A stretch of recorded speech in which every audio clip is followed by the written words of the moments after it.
بالله من الشيطان الرجيم. بسم الله الرحمن الرحيم. إذ قال الله يا عيسى إني متوفيك ورافعك إلي ومطهرك من الذين كفروا وجاعل الذين اتبعوك فوق الذين كفروا إلى يوم القيامة ثم إلي مرجعكم فأحكم بينكم فيما كنتم فيه تختلفون. وأيضا يقول الله عز وجل وقولهم إنا قتلنا المسيح عيسى بن مريم رسول الله وما قتلوه وما صلبوه ولكن شبه لهم وإن الذين اختلفوا فيه لفي شك منه ما لهم به من علم إلا اتباع ظن ما لهم به من علم إلا اتباع ظن وما قتلوه يقينا بل رفعه الله إليه وكان الله عزيزا حكيما. Mfalme usiyeshinda na kushukuru kwa sababu ya wema wako siku zote. Asante na kuanza mkanda huu kwa kuzungumzia madai ya wapinzani kupinga kifo cha Yesu Kristo. Mimi sitaweza bila wewe. Najiombea mimi uniondolee kiburi, majivuno, unifundishe nisiyolijua na huyo mtazamaji, msikilizaji mfundishe kwa rehema na fadhila zako za kipekee. Mfalme tuongoze sote kwa jumla na tuonyeshe haki na tuweze kuifuata na tuonyeshe batili na tuepushe kuifuata. Katika jina kuu la Yesu Kristo naomba na kuamini. Amen. Karibu mtazamaji katika jina la Yesu Kristo ali hai. Karibu katika mkondo mzima ambao tunaendelea nao wa kuyachambua na kujadili madai ya Waislamu wanaosema kwamba Yesu Kristo hakufa wala hakushikwa, hakuhukumiwa, hakusulubiwa wala hakufufuka. Na wanafuraha sana kwamba wenye ukweli wanaotangaza bila matusi. Na naona huzuni sana wenye urongo wanaotangaza kwa kejeli, kwa matusi, kwa dharau, kwa kiburi. Sikia mtu matamshi kiburi, lakini mwenye ukweli huzungumza akitabasamu na huko akitoa hoja zenye msingi. Sasa hapa mimi naomba Mungu anipe unyenyekevu. Ni mwinue Yesu, yeye pia anichukue.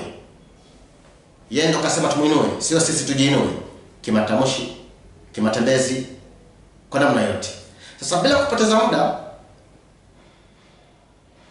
Waislamu kama ilivyo kawaida yao wanapinga kila chochote tunaamini.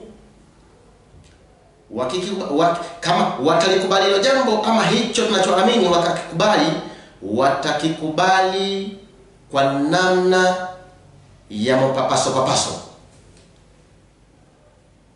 Sasa mada ambazo nimetangulia kuzidondoa nadhani umezifuatilia. Sasa naingia kwenye mada ambayo imesheheni wokovu wa ajabu. Lakini wokovu huo haukupatikana tu Yesu kuja kutembea mtaani na kuhubiri tu. Ulipatikana katika umwagikaji damu kubwa sana. Lakini wapinzani miaka 600 kule wakachomoka na upinzani wa hali ya juu. Kwa nini tuwatukane? Kwa nini tuwazomee? Kwa nini tuwadharau? Na Biblia ni tunayo, Qur'ani tunazo, hadithi tunazo. Tuwafundishe kwa upole ili wajue kwamba sisi tunachoamini kimo ndani ya maandishi. Sasa wanasema Yesu Kristo, mkanda huu sikiliza kichwa cha mada. Yesu Kristo kabisa hakusulubiwa. Hapo ndo kwenye point. Na wala hakufa. Dhehebu gani? Sunni. Ahmadiyya, sikiza mkanda wao. Nasikiliza kila siku nasema kila anayezuka anazuka na Yesu. Maana hapo ndipo penye asili ya wokovu. Sasa wacha nizidondoe aya ambazo wanazitumia taratibu, msikilizaji wangu, bila haraka. Wapinzani wanaanza hivi kusema Yesu hakufa, hakusulubiwa, hakushikwa. Na nakuomba usiwe na jazba, usiwe na hasira. Ondoa mazoea, tuingie kwenye maandiko. Sikiliza, kisha niambie kama Wakristo tunafaa kuendelea kuketi na kunywa na kulala na kuamka. Bwana Yesu asifiwe. Haya yote ni sahihi kabisa kuyasema, lakini panahitaji kitu fulani. Istayqidhu ayuha naim, amka kabisa kabisa chapu wewe ambaye unalala. Madai ya Waislamu ya kupinga kifo cha Yesu Kristo aliye hai. Wanaanza na Qur'ani sura ile ya 3 ambayo nimesoma katika lugha ya Kiarabu, aya yake ya 55. Nimesoma kwa Kiarabu, sasa isikilize. Kumbukeni Mwenyezi Mungu aliposema, ewe Isa, mimi nitakutimizia muda wako wa kuishi. Hawatakuwa hao maadui, na nitakuleta kwangu, na nitakutakasa na wale waliokufuru hawataweza kukudhuru, na nitawaweka wale waliokufuata juu ya wale waliokufuru mpaka siku ya kiyama. Kisha marejeo yenu yatakuwa kwangu, nikuhukumuni katika yale mliokuwa mkihitilifiana. Wanakwambia aya iko wazi kabisa. Wanakwambia Allah anatoa habari muhimu. Anasema Yesu hatauawa, maadui hawatamdhuru, bali Mungu atakachokifanya atamnyanyua kwake bila kuonja mauti. Majibu yasubiri katika mkanda wa majibu. Umesikia hiyo aya? Allah anasema kwa tafsiri yao. Sikiza tafsiri. Yesu hatakufa, hawatamuua, bali Allah atamnyanyua tu kwake mzima mzima. Wakitoka hapo wanakimbilia katika Qur'ani sura ya 4 aya yake ya 50 na 7 mpaka 158 kama nilivyosoma katika Kiarabu.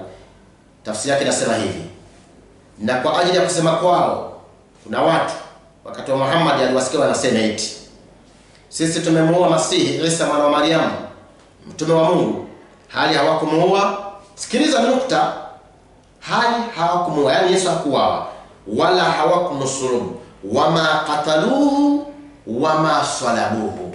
Hawakumuua wala hawakumsulubu kwa tafsiri yao, bali shubbiha lahum, bali wali ametafsirini, bali walibabaishiwa mtu mwingine wakamdhani Nabii Isa.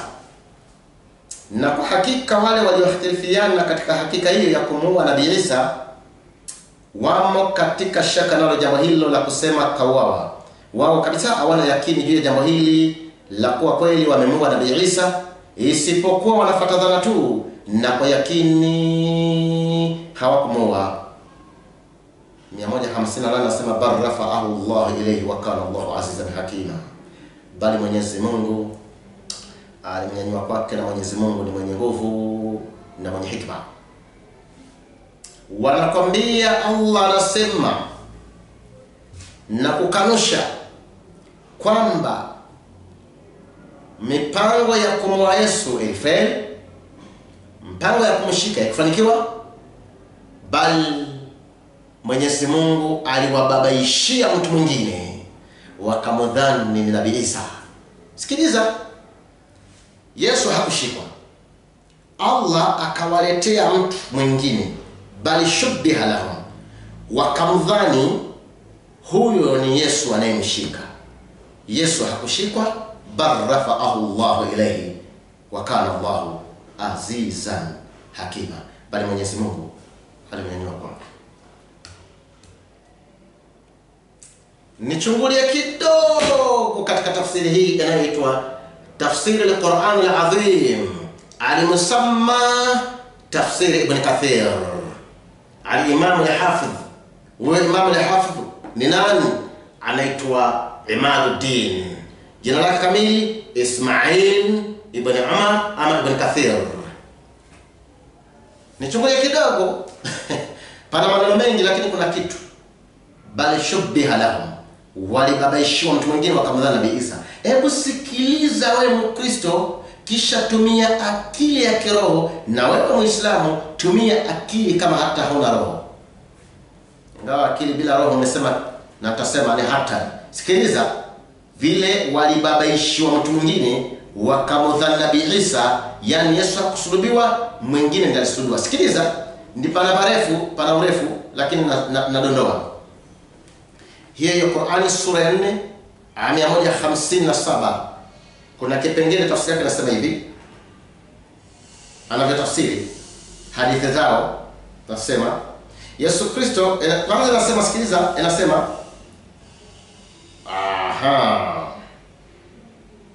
inasema wa huwa fi jama'at min ashabi 12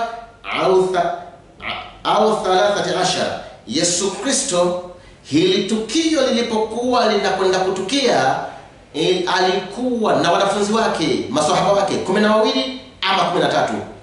Hawana hakika, hadi baadaye yani hawana hakika. Waqila 17.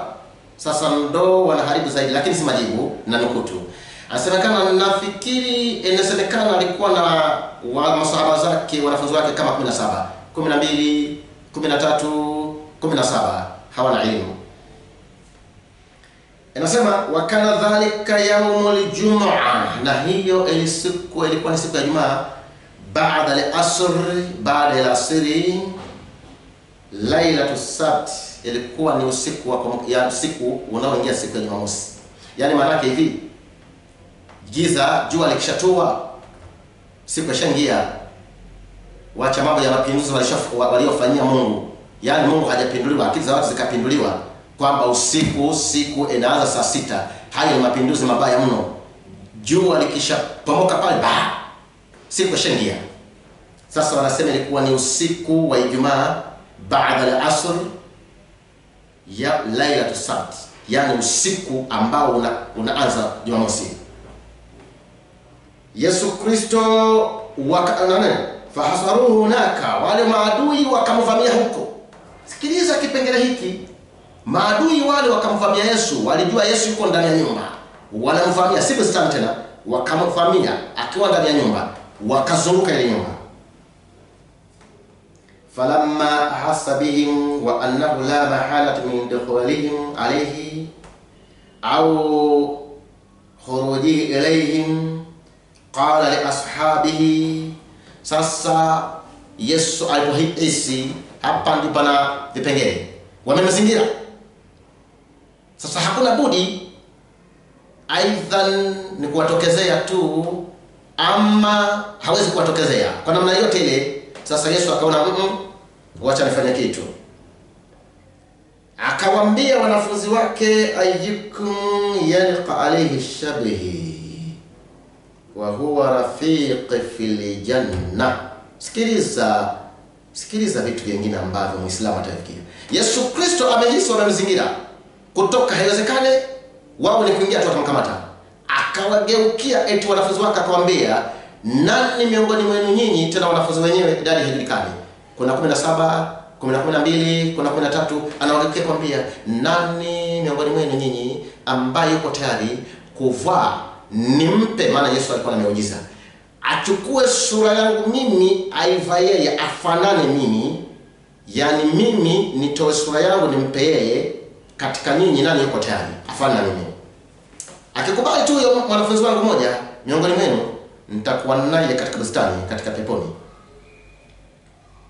Kila alipoendelea kusema, watu kimya, isipokuwa andiko nasema wote waliponyamaza, kijana mmoja mwanafunzi wake mdogo miongoni mwa wanafunzi wake, shabu minhum, fakaannahu, huyo alikuwa mdogo mwanafunzi huyo, anasema Yesu akarudia, faadaha thaniya, Yesu akarudia neno mara ya pili, wa thalithatun, na kalirudia hilo mara ya tatu, wote kimya. Wa kullu dhalika la yandabu illa dhalika shabun, lakini kila alipokuwa anasema hivyo, akiwauliza akaomba, yule ambaye alikuwa ananyosha mkono anakubali ni yule kijana mdogo tu, mwanafunzi wake mdogo. Yesu akamwambia, faqala anta huwa, wewe uko tayari? Ni wewe uko tayari kuchukua sura yangu au wawe baada ya mimi? Basi Allah subhanahu wa ta'ala akamweka sura ya Yesu, sura ya Yesu ikatoka kwake, akampa yule kijana hata kaannahu huwa, mpaka yule mwanafunzi yule mdogo yule akawa ni Yesu kamili, ni kama yeye kabisa.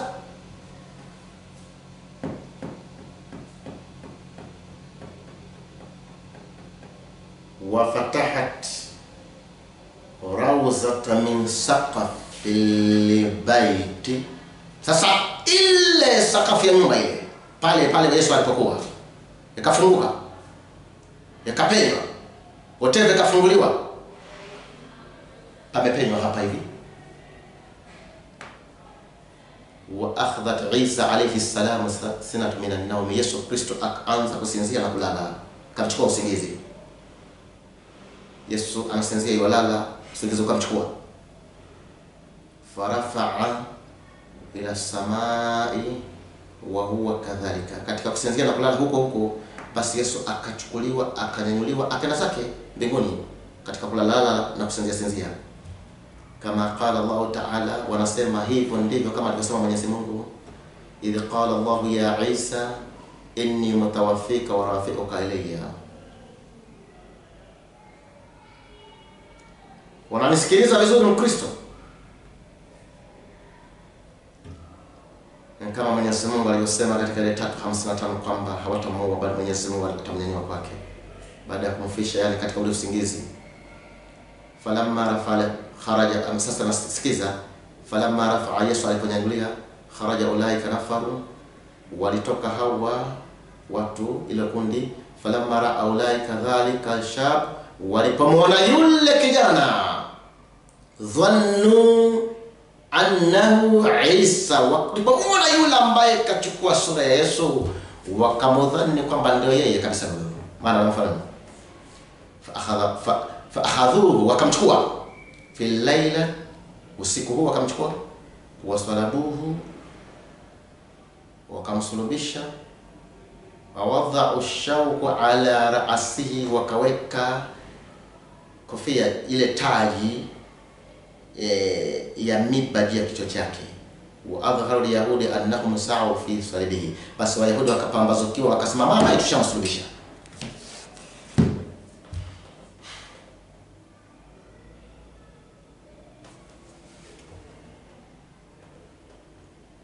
Ndugu zangu wa Kristo, Bwana Yesu asifiwe. Nimedondoa tu kwa sababu mkanda usio mrefu mno.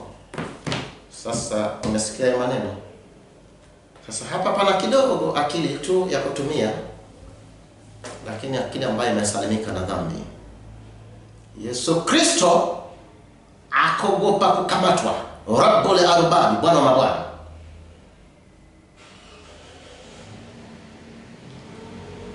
Mwanafunzi tena mdogo, yeye akawa tayari kukamatwa. Muislamu yafikirie haya. Sijasema usiyafikirie, yafikirie vizuri. Sasa wanapotoka hapo, nafikiri ya Qur'an wameipata hizo aya 3 wamezikamata. Ndio anasema bar rafa'ahu Allah ilayhi wa kana Allahu azizan hakim. Basi Mwenyezi Mungu kamnyanyua namna hiyo. Aliyesulubiwa si Yesu, mwanafunzi kasulubiwa. Wanapotoka hapo wanakwenda katika Kumbukumbu la Torati 21, 22, 23. Na maanisha nini? Kumbukumbu la Torati sura 21 aya 22, 23. Wanamazana na Qur'ani. Qur'ani wanagusa kidogo tu.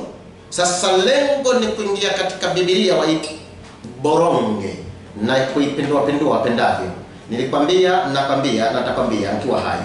Waislamu lengo lao ni hapa. Kumbukumbu anasemaje? Akwa mtu ametenda dhambi empasayo kufa, akauawa, nawe ukamtundika juu ya mti, mzoga wake usikaye usiku kucha juu ya mti, lazima utamzika siku hiyo hiyo, kwani aliyetundikwa amelaaniwa na Mungu. Usije ukautia unajisi katika nchi yako akupayo Bwana Mungu wako iwe urithi wako. Sasa hapa nini lengo? Wanakwambia ndani ya hiyo Biblia aya hii imebeba kipengele kutokana na hizo aya maswali mengi yanasuka. Wanakwambia Yanazuka sana. Ikiwa Wakristo wanaamini kuwa Yesu alisulubiwa, ikiwa Wakristo wanaamini kwamba Yesu alisulubiwa, ina maana alitenda dhambi, sababu aya inasema ikiwa mtu ametenda dhambi empasayo kufa na akasulubiwa. Kwa hiyo kama Wakristo wanaamini kwamba Yesu alisulubiwa, alitenda dhambi. Ni swali wanauliza. B, ikiwa Wakristo wanaamini kwamba Yesu alisulubiwa, ina maana Yesu alilaaniwa, kwa sababu aya inasema aliyetundikwa juu ya mti kalaaniwa. Nielewe vizuri. Kwa hivyo tukikubali Yesu kama kasulubiwa, 1 ama katenda dhambi. 2, tukikubali tukingangania kwamba kasulubiwa, kalaaniwa kulingana na aya na tafsiri ya kwao. Wanasema tena Yesu hakuja kufia dhambi za watu wengine kama tunavyodai. Haya ni maneno yetu tu. Wapi? Kumbukumbu la Torati 24:16. Yesu hakuja kufia dhambi za watu wengine kama alikufa. Lakini kumbuka hakufa kwa imani yao. Lakini kama alikufa kama tunavyodai, basi Yesu ilifaa afie dhambi zake. Kumbukumbu la Torati. Mababa wasiuawe kwa ajili ya watoto wao. 24:16. Wala watoto wasiuawe kwa ajili ya baba zao. Kila mtu na auawe kwa ajili ya dhambi yake mwenyewe. Kwa hivyo nakwambia kama Yesu Kristo alikuja kufa, hii dai ama madai yenu ya kusema kaja kafia dhambi zetu, hamna kitu kama hicho. Kafa ina maana kafia dhambi zake kulingana na aya. Samahani.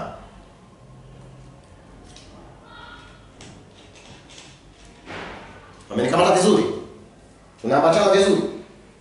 Kama Yesu kafa, kafia dhambi zake, kafa kwa dhambi zake. Kwa hivyo hakufa, lakini kama kafa. Kwa sababu andiko linasema baba asiuawe kwa sababu ya dhambi za mtoto wake. Na mtoto wake vile vile si kwa dhambi za babake. Kila mmoja akiuawa ama akifa kwa dhambi zake mwenyewe. Wakitoka hapo Waislamu wanakwenda katika kitabu cha Mathayo. Hapa naomba pasikize kwa makini bila haraka. Mathayo 12:38-40. Na pasoma kwa taratibu kwanza. Hapo baadhi ya waandishi na Mafarisayo wakamjibu. Kwa lugha nyingine wakamuuliza, wakamwomba. Wakasema, "Mwalimu, tunataka kuona ishara kwako." Akajibu akawaambia, "Kizazi kibaya na cha zinaa chatafuta ishara, wala hakitapewa ishara ila ishara ya nabii Yona. Kwani kama vile Yona alivyokuwa siku 3 mchana usiku katika tumbo la nyangumi, hivyo ndivyo mwana wa Adam atakavyokuwa siku 3 mchana na usiku katika moyo wa nchi." Sasa sikiliza. Yesu ameomba muujiza, maana ishara, anawaambia kwanza anawatusi kulingana na tafsiri ya Uislamu. Anawatoka na kizazi kibaya na cha zinaa hakitapewa ishara ila ishara kama ya nabii Yona.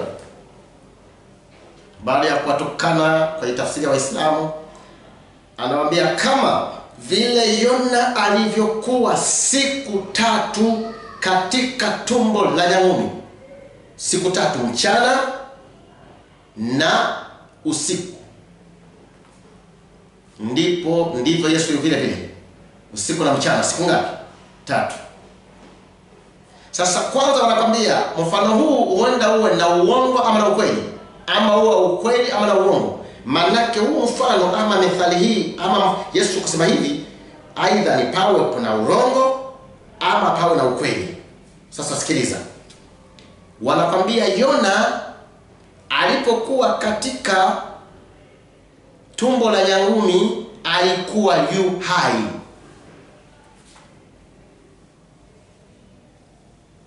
Alikuwa yu. Kitabu cha Yona sura ya 2 aya ya kwanza kinasema, Yona 2:1.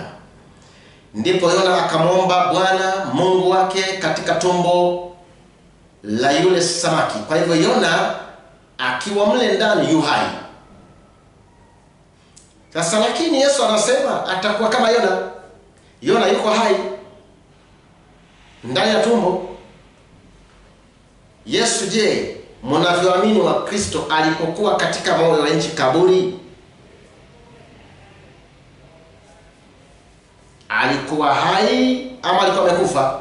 Maana atakuwa kama Yona. Yohana 19:33. Lakini walipomjia Yesu na kuona ya kuwa amekwisha kufa, hawakumvunja miguu. Hapa Yesu kashakufa. Manake ameingia kaburini, mnavyodai wa Kristo kashakufa. Yona alikuwa hai. Kwa hivyo mfano huu wa Yesu aliotoa huenda una uongo, si kweli, ama una uongo na ukweli. Yona akiwa mzima, Yesu kafa. Sikiliza kwa makini. Wakitoka hapo wanaanza kuhesabu. Sikiliza hesabu sasa. Mchana moja wa Ijumaa Yesu yuko kaburini. Mchana moja wa Ijumaa Yesu yuko kaburini. Wacha yale mambo yao kwamba Yesu Kristo kashikwa usiku wa kuamkia Jumamosi. Hayo mambo yao. Usiku wa Ijumaa ukampata kaburini. Kwa hivyo Yesu Ijumaa mchana yuko kaburini. Kumbuka kazikwa kabla giza halijaingia, siku ya Sabato. Kwa hivyo mchana, hata kama ulikuwa umebakisha masaa mawili, saa moja, bado mchana moja akaingia katika usiku wa Sabato. Kwa hivyo ana mchana moja na usiku moja. Sawa? Siku ya Jumamosi. Sasa Yesu ana mchana wa Ijumaa na usiku wa Jumamosi na mchana wa Jumamosi. Kwa hivyo Yesu Kristo amekaa kaburini michana miwili. Sikiliza hesabu isikupite. Michana mingapi? Mchana wa Ijumaa wa Friday na mchana wa Jumamosi na usiku wa Jumamosi. Haya. Yesu Kristo akaingia usiku wa Jumapili. Narudia, siku inaanza jua likishatua. Mapinduzi yakaja akasema siku inaanza Jumamosi, saa 6 usiku. Mapinduzi na watu wakazoea. Sasa hesabu hii ifikirie. Yesu Kristo kashikwa usiku wa Ijumaa. Yes. Ambaye sasa Ijumaa hiyo kasulubiwa. Ijumaa hiyo yenye Jumamosi katolewa. Kawekwa kaburini. Kwa hivyo ana mchana moja na usiku. Sasa ameingia usiku wa Jumamosi, akapambazukiwa mchana wa Jumamosi. Kwa hivyo ana mchana moja wa Ijumaa na usiku moja wa Jumamosi na mchana moja wa Jumamosi. Ameingia usiku wa Jumapili. Kwa hivyo masiku mawili ama siku mbili za usiku, kwa hesabu ambayo Kiswahili kitakuwa chepesi, na michana miwili. Andiko nasema asubuhi na mapema alfajiri ya siku ya kwanza ya Jumapili, manake hakuonekana kaburini. Sasa swali wanakuuliza Waislamu, Yesu kasema atakuwa kama Yona siku 3 mchana na usiku kama Yona. Jambo la kwanza, Yona alikaa siku 3 mchana na usiku. Yesu tunaona hakutimiza hizo. Kwa hivyo nakwambia huu mfano ni feki. Kwa hivyo hata kifo cha Yesu ni feki, ndani ya Biblia hakifai kwa sababu hesabu yenyewe haingia akilini. Hesabu utaniambia kabla ya majibu, kabla hujapata mkanda wa majibu, hesabu hizo siku naambia. Hapa ndipo wanakamatia wa Kristo. Mkristo unahesabu unaona ni kweli pana urongo. Ushamfanya Yesu kwa muongo? Haiwezekani. Lakini subiri katika majibu. Wamenielewa? Wamenikamata? Asante. Yesu mwenyewe alikuwa anaogopa kufa. Kipengele kingine wanasema Yesu alikuwa anaogopa kufa wapi? Yohana 11:53-54. Basi tangu siku ile walifanya ushauri la kumuua.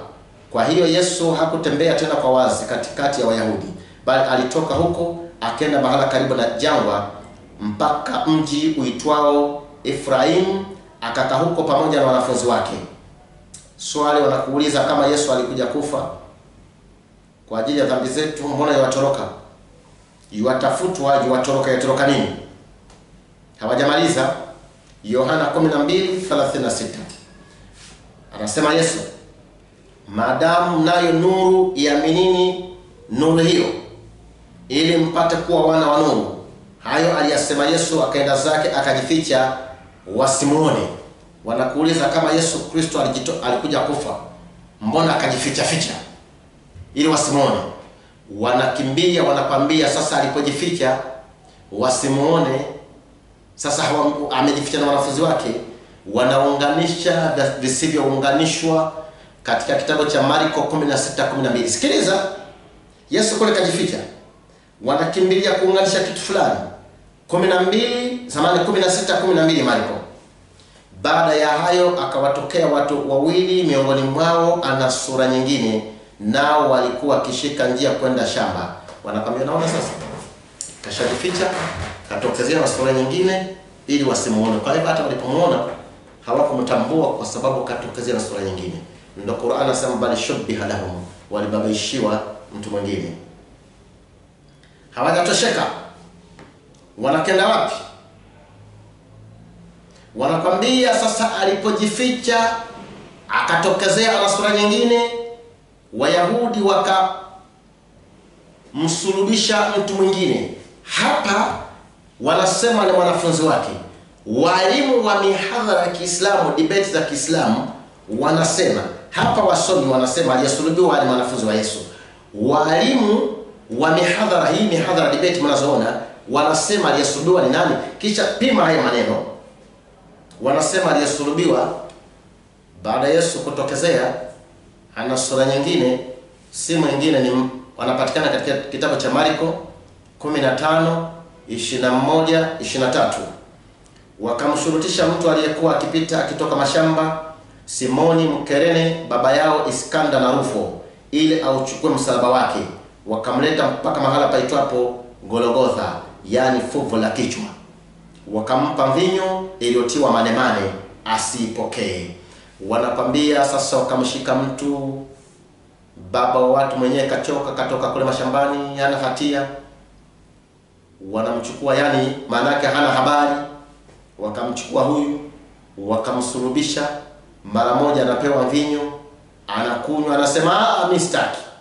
Kwa sababu jamaa anashangaa, kavamiwa, kashikwa, mara moja kapelekwa, kasulubiwa, anapewa mvinyo iliyotiwa manemane, anasema mimi si. Wanasema huyo ndiye alisulubiwa. Hao wahadhiri wa siku hizi hawa, yani hao walimu wa Kiislamu wanaotendea na debate, wanasema huyo ndio kasulubiwa. Hapa Ibn Kathir tunaona hadithi inasema alisulubiwa nani? Wanafunzi wa Yesu. Yapimeni Waislamu, Wakristo washayapima kitabu, wanayajua.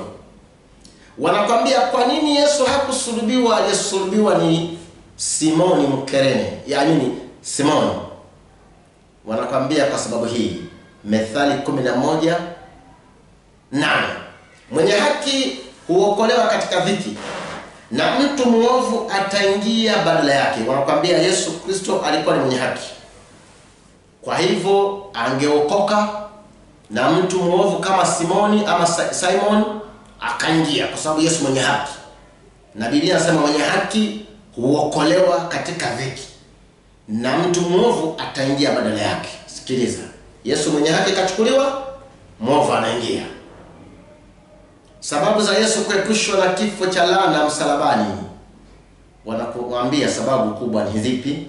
Mathayo 7:7-11 inasema, ombeni nanyi mtapewa, tafuteni nanyi mtaona, bisheni nanyi mtafunguliwa. Kwa maana kila ombaye hupokea, naye atafutaye huona, naye abishaye atafunguliwa. Au kuna mti upi kwenu ambaye mwanawe akimwomba mkate atampa jiwe? Au akimwomba samaki atampa nyoka? Basi ikiwa nyinyi mlio waovu mnajua kuwapa watoto wenu vipawa vyema, je, si zaidi sana Baba yenu aliye mbinguni atawapa mema wao wamwombao? Sasa Yesu anasema mkiomba mtapewa, mkibisha mtafunguliwa. Mtoto akikuomba mkate huwezi kumpa jiwe, akikuomba samaki huwezi kumpa nyoka. Sasa je, Mungu si zaidi? Na wanakwambia Yesu tunavyodai sasa alikuwa ni mwana wa Mungu, tunavyodai si wao. Kwa hivyo Yesu anapomwomba Mungu lazima angemwepusha na kifo cha mauti. Unanielewa? Tunaambatana vizuri kweli? Yesu anasema mtoto akikuomba nampa kila alichokuomba, si badala yake. Sasa wanathibitisha na aya gani? Yohana 11:42. 11:42 Yohana.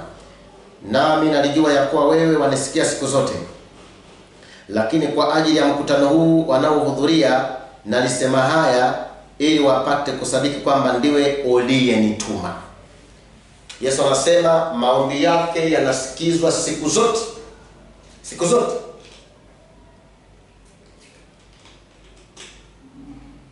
Yesu maombi yake yanasikizwa siku zote.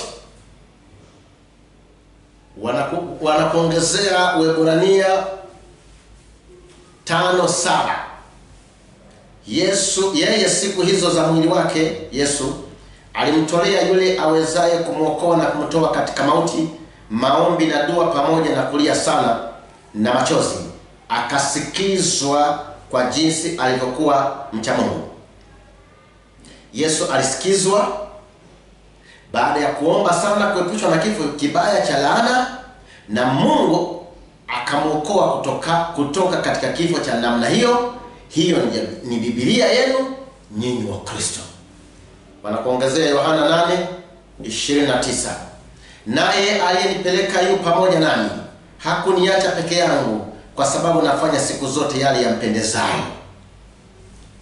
Wanakwambia hakuna siku Yesu aliwahi kuachwa na Mungu. Hakuna siku Mungu aliwahi kumwacha Yesu.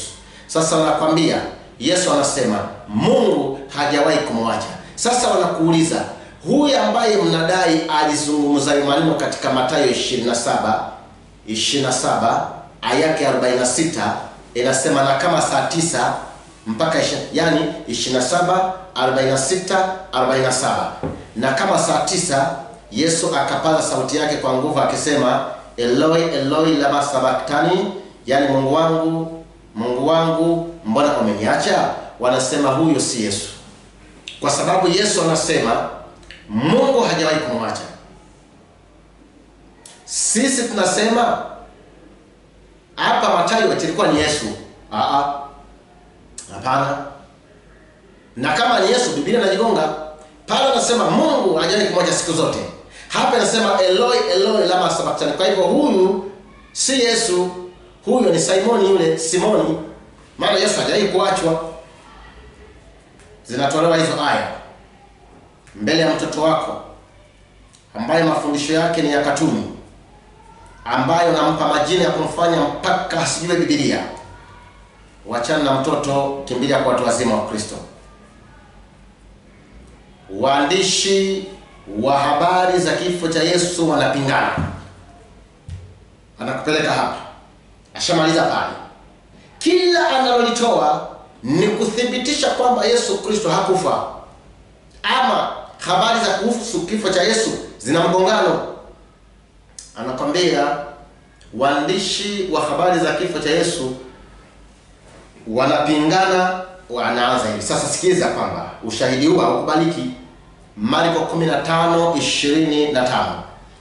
Basi ilikuwa saa 3 nao wakamsulubisha. Marko anasema ilikuwa saa ngapi?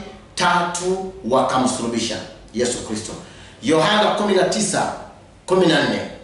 Nayo ilikuwa maandalio ya Pasaka, yapata saa 6. Akawaambia Wayahudi, tazama mfalme wenu. Hapa Yohana anampinga Marko kwamba Marko anasema saa 3 Yesu anasulubishwa. Yohana anasema saa 6 Yesu bado yuko mahakamani. Opo.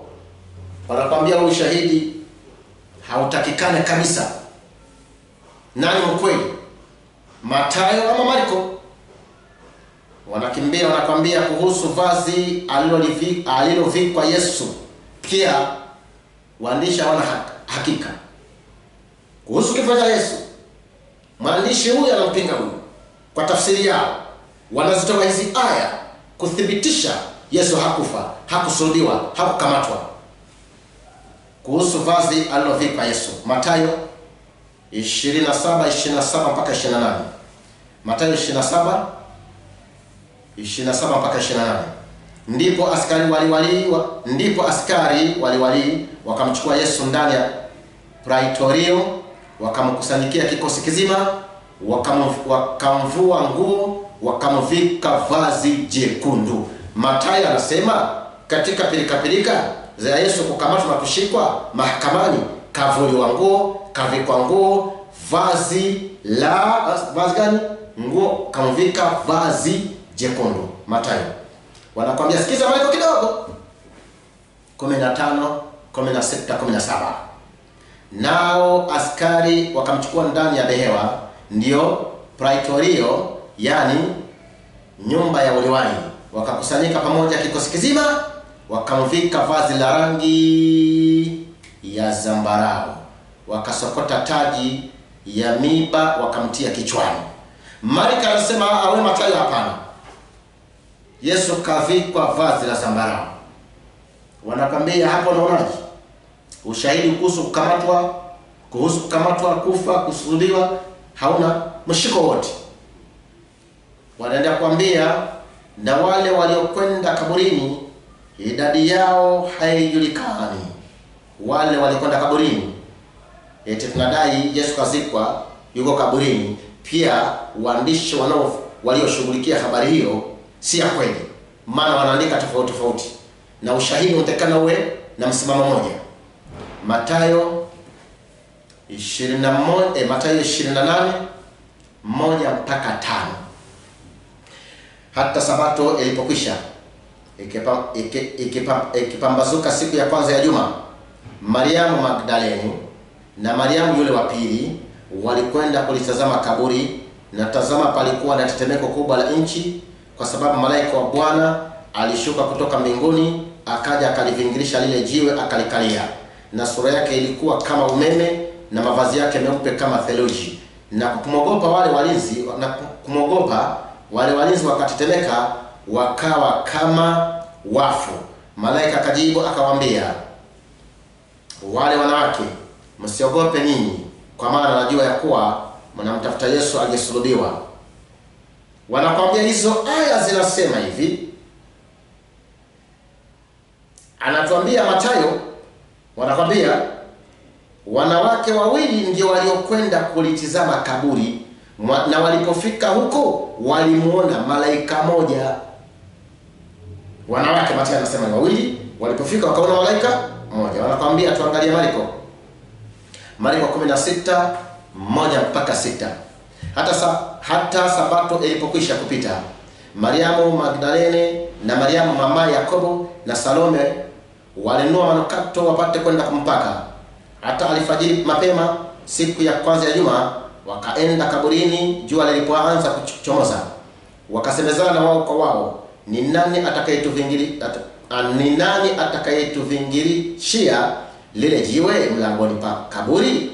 Hata walipotazama waliona ya kwamba lile jiwe limekwisha kuvingirishwa, nalo lilikuwa kubwa mno. Wakaingia kaburini, wakaona kijana ameketi upande wa kuume, amevaa vazi jeupe. Wakastaajabu. Naye akawaambia, msistaajabu, mnamtafuta Yesu Mnazareti aliyesulubiwa. Amefufuka, hayupo hapa. Patazameni mahali walipomweka. Marko kama kawaida yake, wanasema Waislamu, yeye ni vigumu sana kukubaliana na Mathayo. Yeye anasema wale wanawake waliokwenda kaburini si wawili bali ni watatu. Na yule waliyemuona kule hakuwa malaika bali alikuwa ni kijana. Hatari sana. Mara malaika tena ni kijana. Sasa huo ushahidi wanakwambia kuhusu kifo cha Yesu, kuanzia juu kuteremka, hauna mashiko yote, ni uongo. Hawajamaliza. Luka 24:1-4. Luka 24:1 mpaka 4. Hata siku ya kwanza ya juma ilipoanza kupambazuka, walikwenda kaburini wakialeta manukato walioweka tayari. Wakalikuta lile jiwe limevingirishwa mbali na kaburi. Wakaingia wasione mwili wa Bwana Yesu. Kama walipokuwa kifadhaika kwa ajili ya neno hilo, tazama watu wawili walisimama karibu nao, wamevaa nguo za kumetameta. Luka hajui idadi hapa. Kwa hizi aya Luka hakutaja idadi, lakini alichosema huko kaburini kulionekana watu wawili ambao walikuwa wamevaa mavazi ya kumetameta. Sasa hao watu haijulikani walikuwa wa aina gani. Ukweli hamna leo. Wakristo hamna kitu. Kristo, sio kama unanifuatilia. Yohana 21 wanazidi kutoa aya za kuchanganya Wakristo. Hata siku ya kwanza, Yohana 21, hata siku ya kwanza ya juma, Mariamu Magdalene alikwenda kaburini alfajiri kungali giza bado, akaliona lile jiwe limeondolewa kaburini. Yohana yeye anasema Mariamu peke yake ndiye aliyekwenda kule kaburini. Opo Yohana huyo. Hebu kidogo tuongeze Yohana 20:11-12. Lakini Mariamu alikuwa akisimama karibu na kaburi nje yake analia. Basi akilia hivi, aliinama na kuchungulia ndani ya kaburi, akaona malaika wawili wenye mavazi meupe wameketi, mmoja kichwani na mmoja miguuni, hapo ulipolazwa mwili wake Yesu. Mariamu alichungulia kaburini, akaona malaika wawili, mmoja alikuwa ameketi upande wa miguuni na mwingine upande wa kichwani, kulingana na Injili ya Yohana. Usisahau kule Mathayo alituambia malaika alilikalia jiwe na alikuwa mmoja si wawili. Marko akatuambia ni kijana alionekana amekaa upande wa kuume. Luka akasema watu wawili walisimama karibu na wao. Yaani huu ni mkorogo. Wanakwambia Waislamu, huu ni mkorogo. Huu shahidi hautekani kufuatwa kwa namna, kwa lugha yote ile. Shahidi unatosha kuonyesha kwamba Yesu hakushikwa, hakusulubiwa. Na wanakwambia wakimalizia, kama umenifuatilia hoja zao hizo, mwisho wa wale ambao wanasema Yesu alishikwa na kusulubiwa, mwisho wao ni hapa. Wakorintho wa kwanza 15:15. Naam, na sisi tumeonekana kuwa mashahidi wa uongo wa Mungu, kwa maana tulimshuhudia Mungu ya kuwa alimfufua Kristo ambaye hakumfufua, ikiwa wafu hawafufuliwi.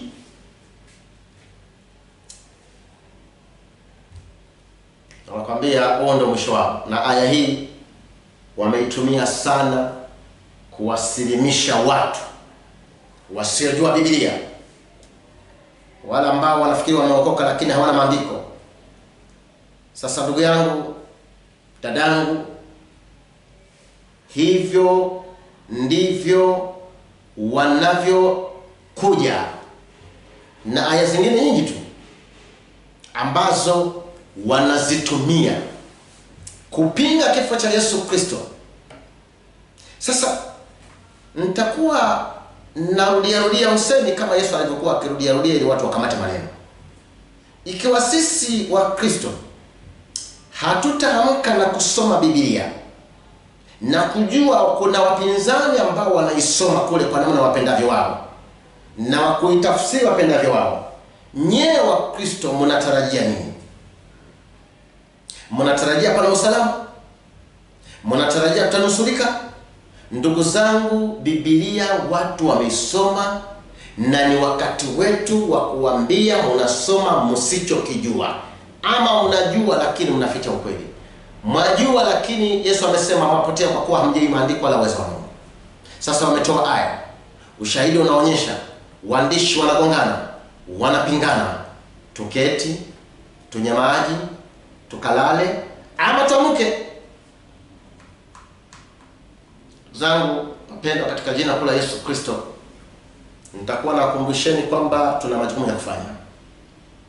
Hizo aya lazima zijibiwe katika jina kula Yesu Kristo, na majibu yatolewe.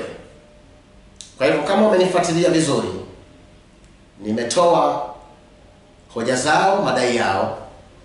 Sasa mkanda unaofuata katika madai ya msalaba, kifo cha Yesu Kristo, ni majibu. Na baada ya majibu, nikijaliwa na Mwenyezi Mungu aliye hai, ni kufundisha kuhusu kifo cha Yesu Kristo. Kwa hivyo kila mkanda ufuatilie upate faida ya wewe pia kuwa mwalimu. Lengo langu kila Mkristo awe ni mwalimu kwa njia, kwa namna yote. Tokeni katika usingizi, tufanye kazi ya Yesu Kristo aliye hai. Thawabu kubwa ipo, malipo na taji kubwa, kila mmoja na msubiri ambaye yuko tayari kumfanyia Mungu kazi. Nafikiri naeleweka, nafikiri nafahamika. Hivyo ndivyo wanavyoteremka na Mungu aliye hai akinijalia tukutane katika mkanda wa majibu. Na hebu tuombe.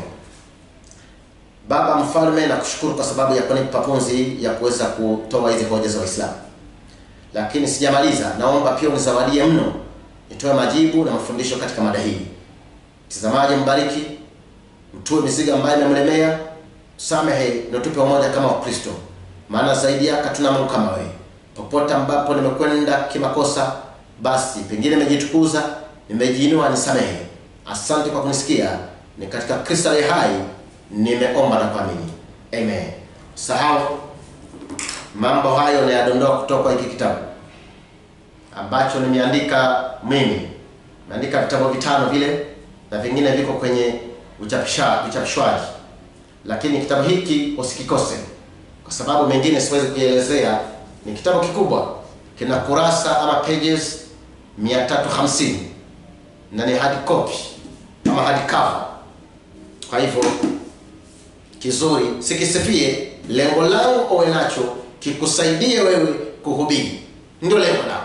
Mimi nitalala niwache ujumbe wa Yesu Kristo ukiuendeleza, mtoto wako akiuendeleza na mwingine. Tukutane katika mkanda unaokuja. Mungu aliye hai akubariki sana.